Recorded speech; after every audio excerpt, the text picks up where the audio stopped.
राखिदिउँ है त। मजाले बन्नुभयो।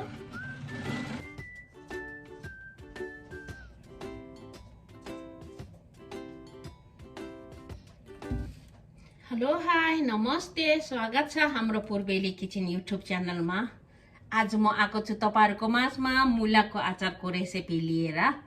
मैले यो मुला चाहिँ आज एक घाम पुरा सुकाएको थिएँ, यस्तो भएछ। अदुवा लसुन अदुवाको पनि पानी पुरा सुक्नु लगाए र लसुनको पनि मैले लसुनलाई आधा आधा भाग गरेर चाहिँ यसरी ठुलठुलोहरु चाहिँ आधा आधा भाग गरेर चाहिँ चिरा गरेर सुकाएको थिएँ र यस्तो राम्रो भएको छ। अब यो मुलाको अचार चाहिँ खतरा हुने भयो। लसुनको पनि थोरै पानी सुक्नु लगाए र अदुवाको पनि यो सुकेकोहरु चाहिँ अदुवा सुकेको जस्तो देख्नेहरु चाहिँ अदुवा हो। यो अदुवा र लसुन चाहिँ यसरी काटेर हाल्यो भने चाहिँ यो मुलाको अचार बन्दाखेरि चपाउनुलाई एकदमै मिठो हुन्छ। यो मुलाको अचार चाहिँ स्पेशल हुनेवाला छ। तपाईहरुले घाम राम्रो लाग्छ भने चाहिँ घाममा यसरी सुकाएर चाहिँ मुलाको अचार बनाउनुहोस्, एकदमै मिठो हुन्छ है त। अनि एकदमै लास्टिङ पनि हुने र क्रम पनि हुने। म यसमा चाहिँ कागती हालेर बनाउने छु। अब म एउटा बलमा ट्रान्सफर गर्छु। मजाले पहिला नै मुलालाई पखालेर चाहिँ पुछेर काटेको हो। यो मुलाको अचार बनाउनुको लागि चाहिँ मैले मुला धुएको, मुला काटेको, लसुन केलाको, अदुवा काटेको, अदुवा केलाको, अदुवा काटेकोहरु चाहिँ मैले राखिन, किनभने मुला काट्नु, अदुवा लसुन केलाउनु काट्नु जोकोलाई पनि आउँछ र मेरो भिडियो हेर्नुहुने पुरानो मेरो भ्युअर्सहरुले चाहिँ पक्कै पनि कसरी केलाउँदा रहेछ, कसरी काट्दा रहेछ भनेर त सबैलाई थाहा छँदैछ। र मैले यसमा चाहिँ डाइरेक्ट मैले भिडियो नबनाइकन धुई पखाली काटी गरेर चाहिँ सुकाएँ, एक घाम पुरा सुकाएँ। यस्तो भएको छ, पुरै पानी सुकिसकेको छ। अनि मैले यहाँ बोलमा ट्रान्सफर पनि गरिसकेँ र म लिन्छु तोरीको तेल। यो चाहिँ सेतो तोरीको तेल हो, अनि त्यही कारण यो पहेँलो देखिरहेछ। म यसलाई चाहिँ खारेर हाल्छु। यहाँ चाहिँ राप्स भन्छ, राप्स ओइल भनेपछि चाहिँ स्विस भाषा र जर्मन भाषामा चाहिँ तोरीको तेल भनेको हो। र मैले यहाँ सबै आफूलाई चाहिने जति मसला चाहिँ थोरै भुटेर मैले पिनेको छु र यो भुटेको पनि देख्न सक्नुहुन्छ। र मैले लिएको छु हिङ, नुन त अनिवार्य लिनै पर्यो। टोल्ले खोर्सानीको धुलो थोरै हाल्छु। यसमा चाहिँ जिरे खोर्सानी सँगै भुटेर पिनेको हो। र बेसार, हामी नेपालीलाई चाहिँ बेसार चाहिँ अनिवार्य चाहिन्छ।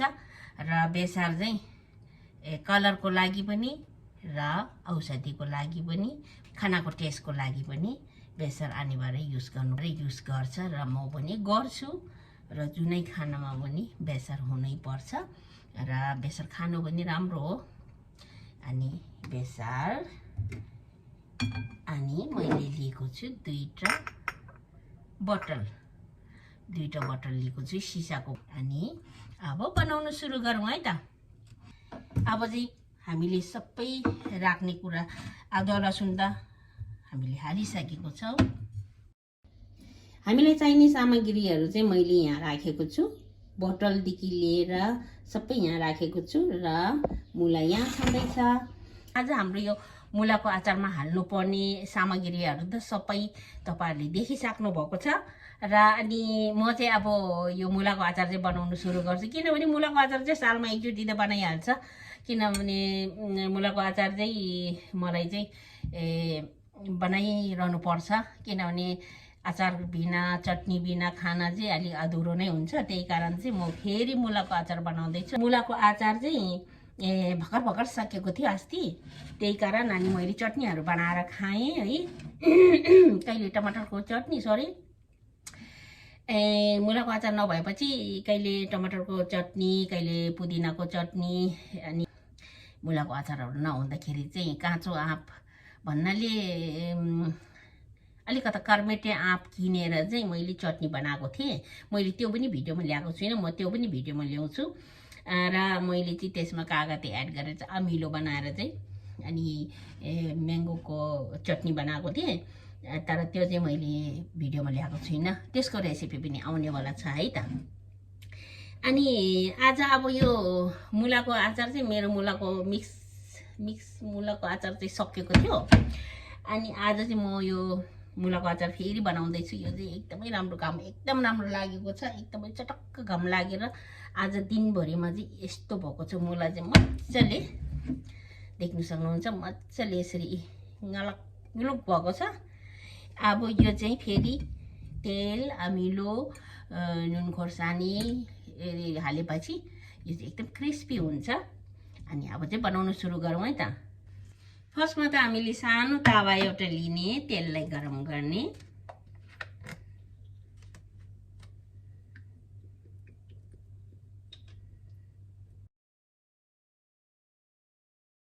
मुलाको अचारमा चाहिने मेथी,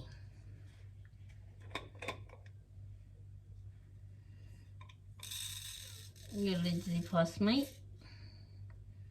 यसरी राखिदिने। टिमुर थोरै त छ है, फेरि पनि यो पिनेको टिमुर हो। टिमुर सबैसँगै पिनेको छ। म चाहिँ थोरै रो टिमुर पनि राखिदिन्छु। मलाई चाहिँ यो टिमुर भिजेको टिमुर एकदमै मनपर्छ। थोरै टिमुर राखिदिने। मुलाको अचारमा चाहिँ कागती हालेर बनाउने। यो सिँगै एउटा कागती हालिदिन्छु।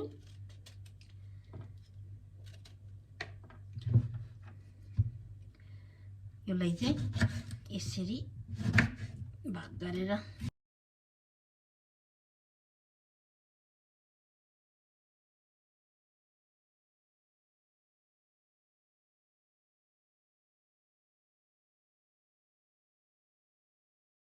अब चाहिँ हामीलाई चाहिने जति सामानहरू हालौँ है त।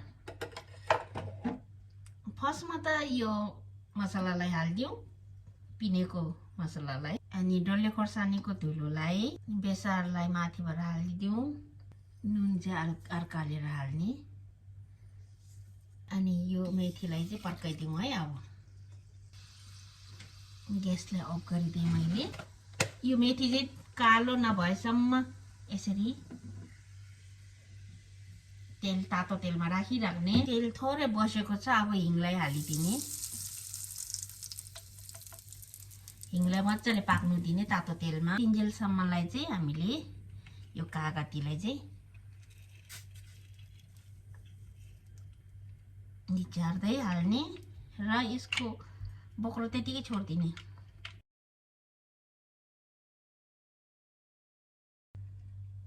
अब चाहिँ हामीले यो बेसार माथि हालिदिउँ है त।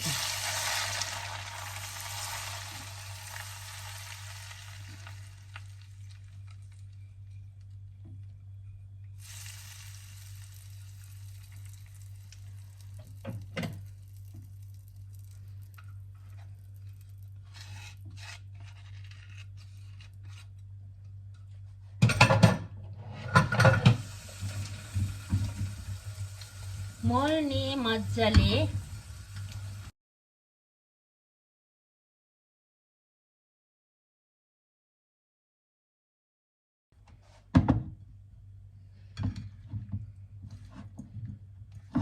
अब चाहिँ मजाले मोलिँदैछ।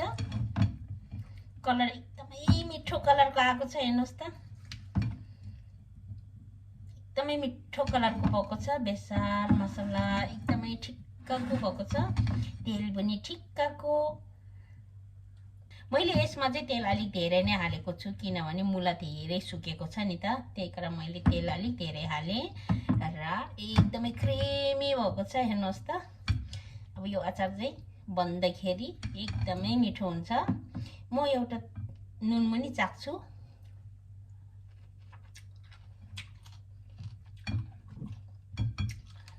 थोरै नुन थपिदिने, नुन अलिक कम्ती भएछ।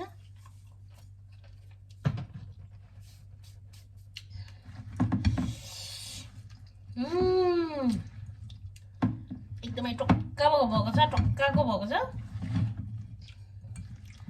अहिले चाहिँ अमिलो त्यति साह्रो छैन र मुलाबाट अमिलो हुँदाखेरि चाहिँ अनि यो अचार चाहिँ दामी हुन्छ है।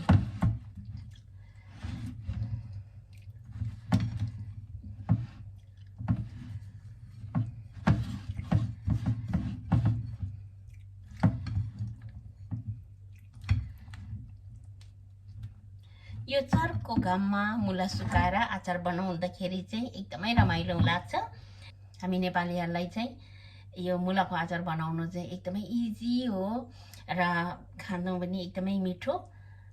अनि यो चर्को घाममा मुला सुकाएर अचार बनाउनुको मजा नै अर्कै हुन्छ र मलाई मात्रै होइन होला, तपाईँहरूलाई पनि त्यस्तै हुन्छ होला। र मेरो भिडियो हेर्नु हुने नयाँ हुनुहुन्छ भने चाहिँ सब्सक्राइब गर्नु चाहिँ नभुल्नु होला र यदि मन पर्यो भने चाहिँ तपाईहरुले साथीभाइहरुसँग पनि शेयर गरिदिनु होला। अनि अर्को भिडियोमा चाहिँ कस्तो खालको रेसिपी ल्याउनु पर्छ त्यो पनि कमेन्टमा लेख्नु होला है त। अब चाहिँ यो मुलाको पिकल चाहिँ मैले मोलिसकेको छु र अब चाहिँ बयममा हालौँ है त। अब चाहिँ यो मोलेको अचार चाहिँ बयममा हाल्दिने।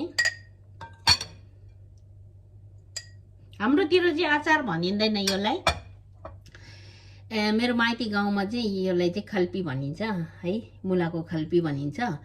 अब पिकल भन्ने कुरा त इङ्ग्लिस भाषामा है अहिलेको मान्छेहरूले चाहिँ अब सबै कुराहरू चाहिँ मिक्स गरेर बोल्ने भएकोले चाहिँ अब मुलाको पिकल यस्तो भन्छ है। अनि पहिला पहिला हाम्रो गाउँतिर चाहिँ यसलाई चाहिँ खल्पी भनिन्थ्यो। अनि त्यही कारण चाहिँ अहिले चाहिँ मुलाको अचार पनि भन्दो रहेछ। मुलाको अचार भन्दाखेरि त हामीले त थिचेर बनाएकोलाई अनि त्यस्तोलाई चाहिँ भन्थ्यो। कोरेर मुला कोरेर काँचो मुला कोरेर चाहिँ अनि अचार बनाउँथ्यो हामीले है माइतीमा।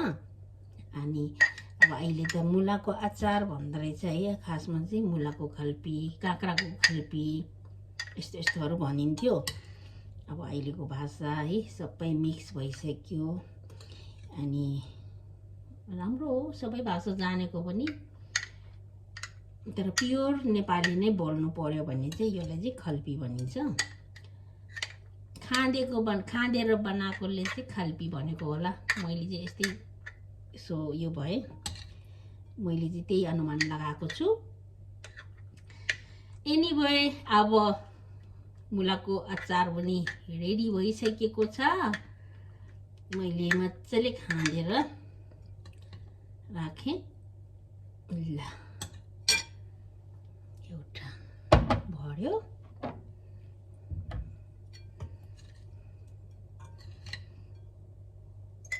एउटा चाहिँ थोरै नभर्ला जस्तो रहेछ। मुला पुरा सुकेर कक्कै भएछ।